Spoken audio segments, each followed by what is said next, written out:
வெகு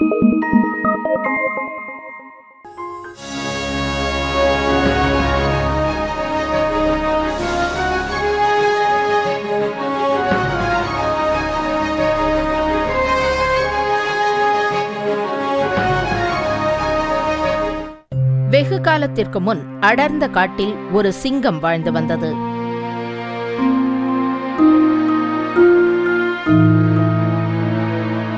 அதற்கு 3 சுயநலமான நண்பர்கள் இருந்தனர். ஒரு நரி, காகம் மற்றும் ஓநாய். அவர்கள் சிங்கம் காட்டின் அரசனானதால் அதனோடு நட்பு பாராட்டினார்கள். அவர்கள் எப்போதும் சிங்கத்திற்கு பணி செய்து சொன்னபடி செய்து தங்களின் சுய லாபத்திலே குறியாக இருந்தார்கள். சிங்கம் வேட்டையாடி இரையை தின்னும். மற்ற நண்பர்கள் மீதத்தை உண்பார்கள்.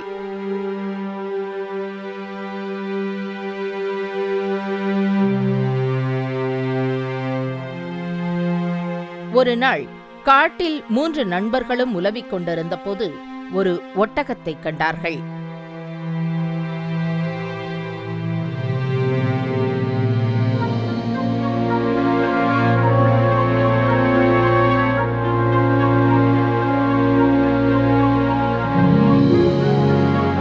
அங்க பாருங்க, ஒரு ஒட்டகம். நாம இதுக்கு முன்னாடி இந்த ஒட்டகத்தை இந்த காட்டுல பார்த்தது இல்லையே. அவன் நல்ல கொழு கொழுன்னு இருக்கானே. எனக்கு என்னமோ அவன் ரொம்ப ருசியா இருப்பானோன்னு தோணுது. ஒட்டகம் காட்டிலிருந்து வெளியேற மிகவும் கஷ்டப்பட்டு தேடியது. ஆனாலும் அதனால் செயல்பட முடியவில்லை. நாம இதுக்கு முன்னாடி இவனை இந்த காட்டுல பார்த்ததே இல்ல. அதனால நாம இவனை கொன்னு அவனை சாப்பிட்டுறலாம் நண்பர்களே. வேடா வேடா, அது உருவத்துல பெரிய மிருகம். அதனால நம்ம சிங்கராஜா கிட்ட போய் இத பத்தி சொல்லுவோம். ஆமா, நீ சொல்றது சரியான யோசனை தான். சிங்கராஜா, இதனை கொன்னதுக்கு அப்புறமா நாம இத சாப்பிடலாம் நண்பர்களே.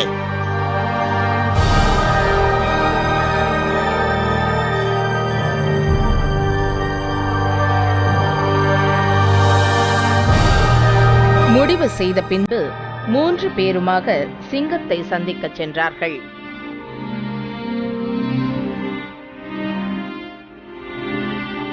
சிங்கராஜாவே, ஒரு புதிய ஒட்டக மிருகம் ஒன்று நமது காட்டிற்குள் நுழைந்திருக்கிறது. அதுவும் உங்களது அனுமதியின்றி. அதனது உடல் மிகவும் பெரியதாகவும் அதே நேரம் கொழுகொழுவென்றும் இருக்கிறது. அது நமக்கு சரியான உணவாக இருக்கும் என்று தோன்றுகிறது. நாம் அதனை கொன்றுவிடலாம். நண்பர்களின் ஆலோசனையை கேட்ட சிங்கம் கோபத்தால் கர்ஜித்தது. என்ன சொல்றீங்க? ஒட்டகம் என் ராஜ்யத்தின் எல்லைக்குள்ள வந்தது அதோடைய பாதுகாப்புக்காகத்தான். நாம அதை பாதுகாக்க வேண்டுமே தவிர அதை கொல்லக்கூடாது. போய் அதை கூட்டிட்டு வாங்க. சிங்கத்தின் வார்த்தைகளை கேட்டதும் மூவரும் மனம் தளர்ந்து போனார்கள். ஆனால் அவர்களுக்கு வேறு வழி இல்லாததால் சிங்கத்தின் வார்த்தைக்கு அடிபணிந்து ஒட்டகத்திடம் சென்றார்கள்.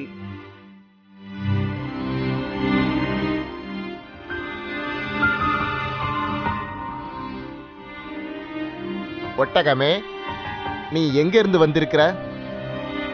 நான் பாலைவனத்திலிருந்து வந்திருக்கிறேன். என்னால் திரும்பி செல்ல இயலவில்லை. எனக்கு உதவி செய்யுங்கள். எங்களது சிங்கராஜா உங்களை பார்க்க விரும்பி இரவு விருந்துக்கு அழைத்திருக்கிறார். நீங்கள் எங்களுடன் வாருங்கள். உங்களை நாங்கள் பார்த்துக் கொள்கிறோம். ஒட்டகம் மிகவும் பயந்து போனது. அதனுடைய கடைசி காலம் வந்துவிட்டது என்றும் காட்டு அரசனால் விரைவில் தான் கொல்லப்படுவோம் என்றும் நினைத்து தன் தலைவிதியை நொந்தபடி சிங்கத்தை அதன் குகையில் சந்திக்கச் சென்றது.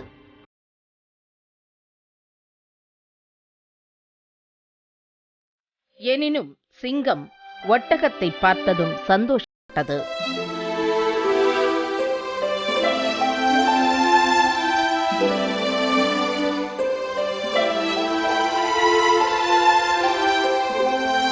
வா என் நண்பா.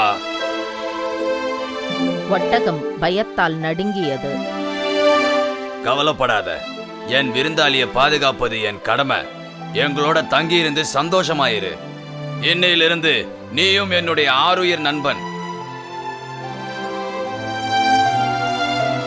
சிங்கத்தின் வார்த்தைகளை கேட்டதும் ஒட்டகம் மிகவும் அதிர்ச்சி அடைந்தாலும் சந்தோஷப்பட்டது. அதன் பிறகு நரி, ஓநாய், காகத்துடன் இணைந்து வாழ ஆரம்பித்தது. ஆனால் ஒருமுறை துரதிருஷ்டம் சிங்கத்தை தாக்கியது. ஒரு நாள் தன் நண்பர்களுடன் இரை தேடி வேட்டையாட சென்றபோது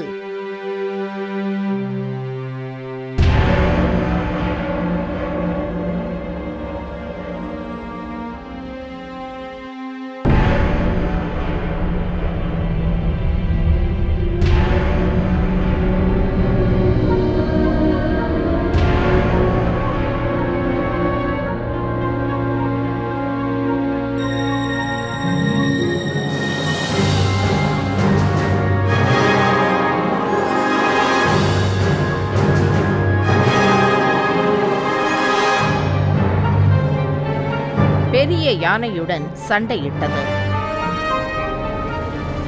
சண்டை மிகவும் ஆக்ரோஷமாக இருந்ததால் சிங்கத்தின் நண்பர்கள் பயத்தால் ஓடிவிட்டனர்.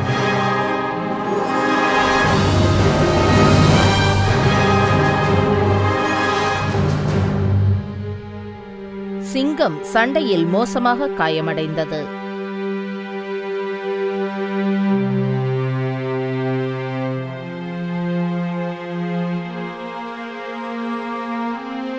யானையை கொன்றுவிட்டாலும்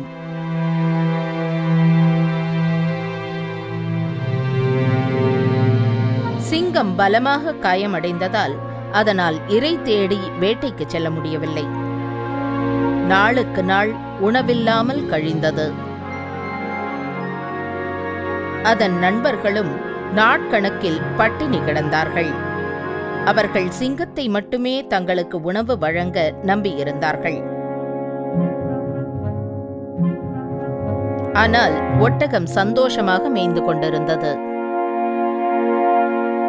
ஒரு நாள் 3 நண்பர்கள் நரி, ஓநாய், காகம் சிங்கத்திடம் சென்றனர். சிங்கராஜாவே, உங்களது உடல்நிலை நாளுக்கு நாள் மோசமாக போய்க் கொண்டிருக்கிறது.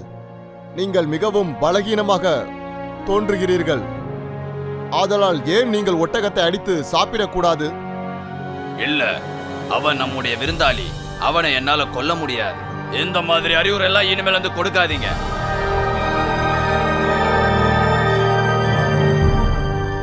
ஆனால் நரி, ஓநாய், காகம் தங்களின் தீய எண்ணத்தோடு ஒட்டகத்தை பார்த்தன.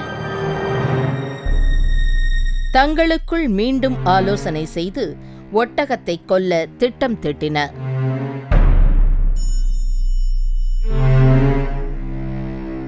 மூவருமாக ஒட்டகத்திடம் சென்றனர்.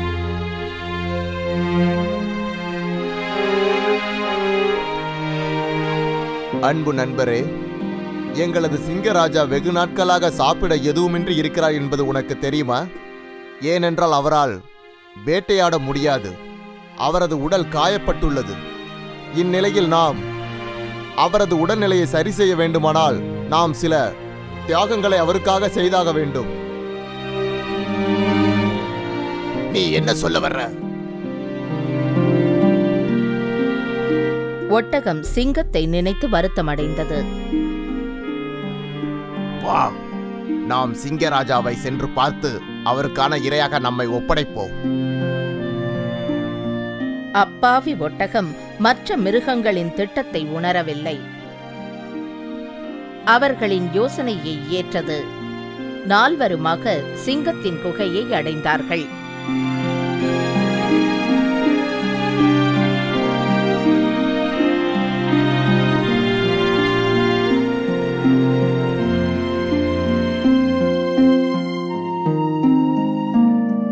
காட்டு ராஜாவே, நாங்கள் அனைவரும் கூடி ஒரு முடிவெடுத்துள்ளோம். அதற்கு நீங்கள் சம்மதிக்க வேண்டும்.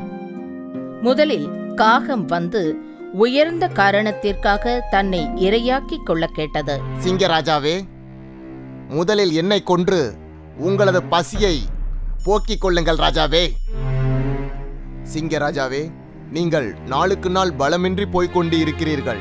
இப்படியே எத்தனை நாட்கள் தான் இருக்கப் போகிறீர்கள்?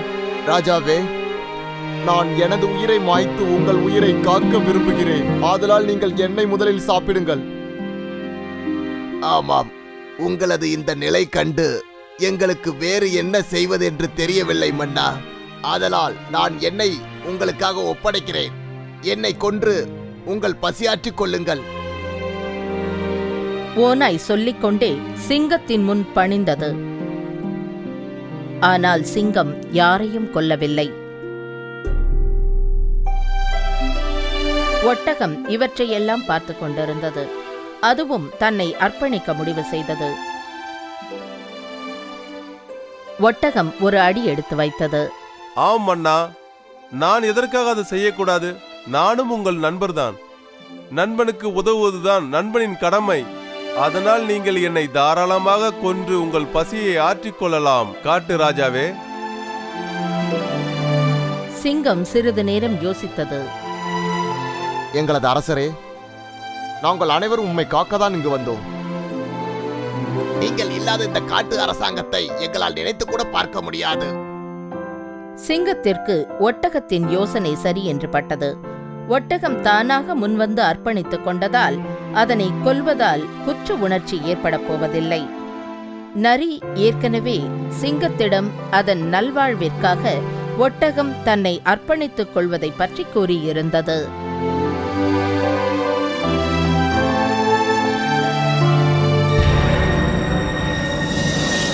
சிங்கம் உடனடியாக ஒட்டகத்தின் மீது பாய்ந்து அதனை கிழித்துக் கொன்றது.